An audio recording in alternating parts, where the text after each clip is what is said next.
पोलिसांना पाहताच चोरट्यांनी ठोकली धूम. दुचाकी आणि पिस्तूल जाग्यावरच सोडले.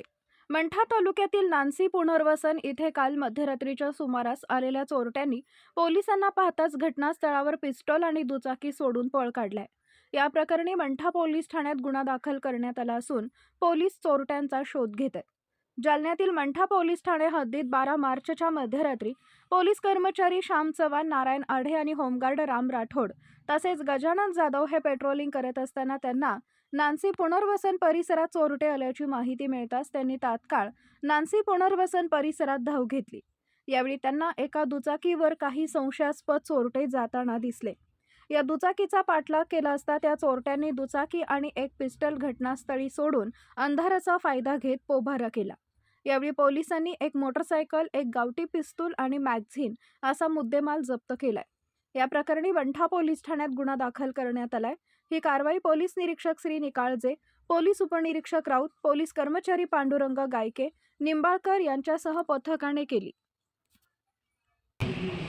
काल पोलीस स्टेशन मंठा हद्दीमध्ये रात्र गस्त दरम्यान आमच्या पोलीस स्टेशनचे पोलीस अंमलदार श्याम चव्हाण यांना अशी माहिती मिळाली की पोलीस स्टेशन हद्दीमध्ये चोर आलेले आहे. त्या दरम्यान आमच्या पोलीस स्टेशनचे श्याम चव्हाण तसेच त्यांच्यासोबत असलेले सर्व स्टाफचे लोक शासकीय वाहनाने सदर ठिकाणी नानसी पुनर्वसन येथे गेले. त्या ठिकाणी गेल्यानंतर 2 इसम मोटरसायकलवर पळताना दिसले. त्यांचा पाठलाग आमच्या शासकीय गाडीने केला असता सदर इसम हे रस्त्यावरून घसरून पडल्याने त्यांच्या ताब्यात असलेले एक गावठी पिस्टल तसेच एक जिवंत काडतूस घटनास्थळी मिळून आले. सदर घटनास्थळी मिळून आलेले एक पिस्टल व जिवंत काडतूस पोलिसांनी ताब्यात घेतले असून ते घटनास्थळी जप्त करण्यात आलेले आहे.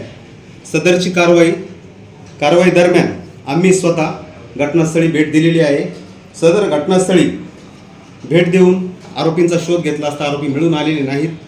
सदर अज्ञात आरोपीविरुद्ध पोलीस स्टेशन मंठा येथे हत्यार प्रतिबंधक अधिनियम अन्वये गुन्हा दाखल झालेला असून सदर गुन्ह्याचा तपास आम्ही स्वतः करत आहोत.